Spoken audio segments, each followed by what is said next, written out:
Open কইতাম পারুম সারা বাংলাদেশের আলিমুল্লাহ আপনারা কইতাম পারলাম আমি কোনো ফুটা দিবার উদ্দেশ্যে কইয়ার না আমি এটা কোনোদিন কইছি না যে আজকে যারা মাদ্রাসার প্রিন্সিপাল মুহাদ্দিস যারা সরকারি বেতনভুক্ত যারা আপনার বেতন আছিল 60%ও এই 100% বেতন গত সরকারের আমল হুসামুদ্দিনের জরিয়া হয়েছে।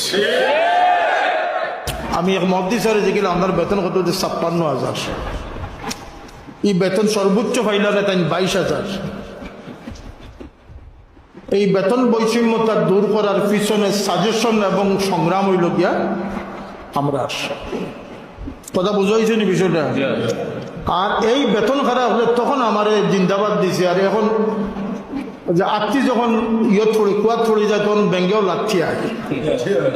হ্যাঁ, এই নমকারাম হলে আমার বিরুদ্ধে সবচেয়ে বেশি মাতিস।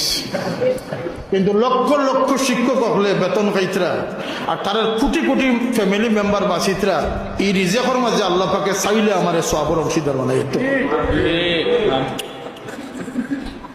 কোনো বেটা 54 বছর থেকে এই আন্দোলন কোনো বেটা সফল করতে পারছে না, ইনশাল্লাহ আমরা পক্ষে সফল হয়েছি।